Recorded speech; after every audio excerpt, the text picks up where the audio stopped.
Okay, I think James got that. What are the plans if we don't get the go-ahead for the stadium at Newmarket? I'm not even thinking that far. The plan would be to make sure that we do. It's the difficulty is that it's a time scale that we're not aware of. It's a planning inquiry and there's no time scale on it. We're told that we've got to have documents in between 3 weeks and 3 months. We then got a call that it's a bespoke planning inquiry. I think in reality, I'll give you my personal opinion. We've got a meeting with the council on the 28th of February.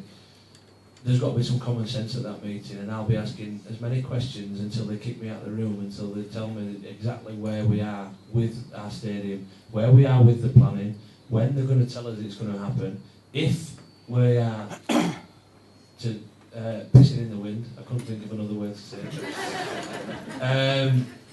But in reality, if we are we putting ourselves in a position, because nobody sat at this table has been involved in the discussions for the new stadium, so that's why I can say it as strongly as I do. If there's a plan that can be pulled off quicker than Newmarket, then that's what we'll do. You talk about a licence structure and a licence criteria. We could write the licence criteria on the back of a stamp if we can pull off a date for the stadium. So in my view, the biggest job that any of us have got is to find out what we need to do. Colin Mackey's fully funded it. How do we get the council to support Colin Mackey? If it's that the development that's required to fund it through Colin needs to be built first, well, is there a way that we can bridge that? Super League is the most important thing in the future of this club. It's easier to stay in than it is to get back in, and I firmly believe that. If the other 2 clubs in the district also feel that they want to apply for Super League, well, they're going to have a problem as well, because I drove past Escape last week and there doesn't seem to be a lot going on. And I drove down Post Office Road and it looked shut. So, which is why we made sure Dad didn't go. But in reality, it's serious. Not just for Wakefield, not just for Castlewood, but for the district, for Rugby League. Unless we get our heads together and find a solution, then we're all going to be out of the district under the criteria that we're sat at. So we're not throwing anything out of the table. We're going to ask as many questions and do work as hard as we have to get this man on board, just as hard to deliver the stadium. And until we meet the council, we'll probably come back and give you some firmer answers on that then.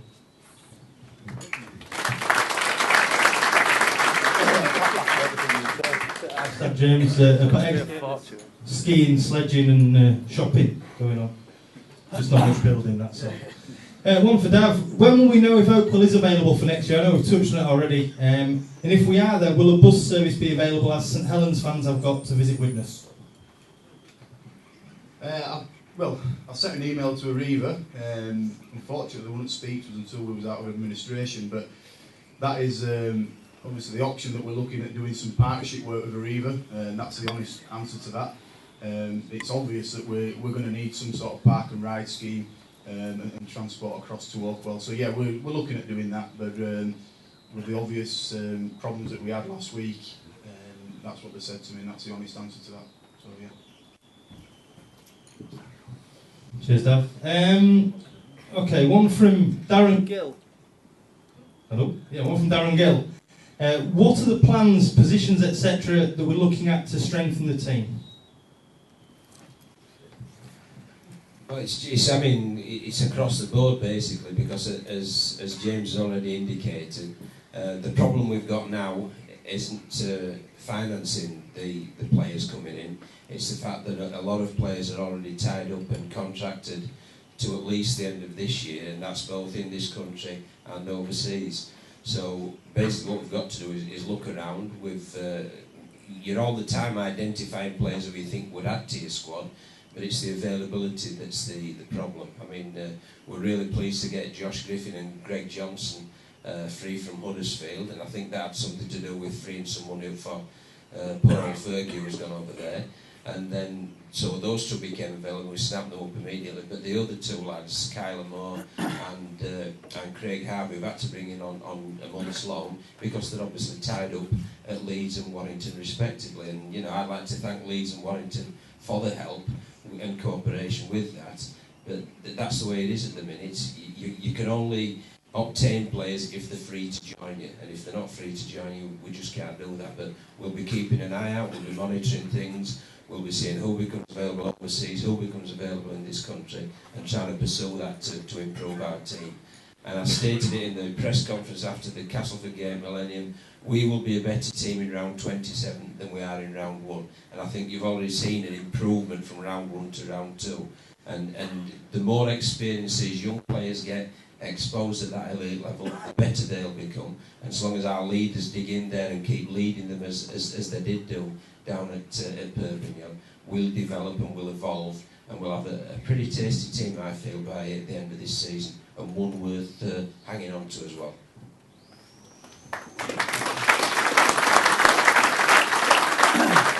Just going back to touch on that actually, John, Craig Harvey, I believe, was signed, it's been released today in the media. He's on loan from Warrington. Personally, I don't know a right lot about him. What can you tell us? Well, this was, again, it was a situation we found ourselves in. James and myself, we went and watched a lot of under-20 games, reserve games in the playoff series, and Warrington, Saints and Wigan featured prominently amongst them. And whenever we went to watch the Warrington team play, he always featured very, very prominently. He's predominantly a stand-off half. He's a tall, rangy type of player. He has got some pace, and he's also got a lovely, lovely passing game and a great kicking game and kick goals.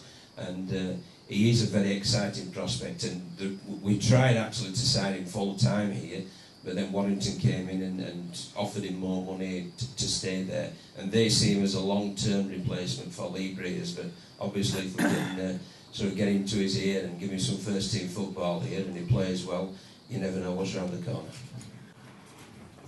Warrington offering players a lot of money. You wouldn't credit that, would you? Okay, we'll finish the first half with this one if we can, and then we'll all have a break for quarter of an hour. We'll go to the bar. Andrew, last question. Where do you see the club in the short term and in the future, say 4 or 5 years' time? That's from Stephen C. Where do I see where we're going to be based? Hopefully we'll be at Newmarket. I see us being in Super League in the next, over the next sort of 3 years. We're aiming at, aren't we? But whether we're in Super League or whether we're in Championship, I think there's going to be a club. That's a definite, and it's going to be a strong club, and it's going to be a secure club, and it's going to be someone that we can follow and someone we can enjoy watching. And I think that, you know, until we've got past the 1st of April, when we have to get the application in, we really can't answer that. But we have plan B and we have plan C, and they're all going to work and they'll all be good. They just might not all be the one that we want. But we've a job to do, that, you know, we're going to do our best at it.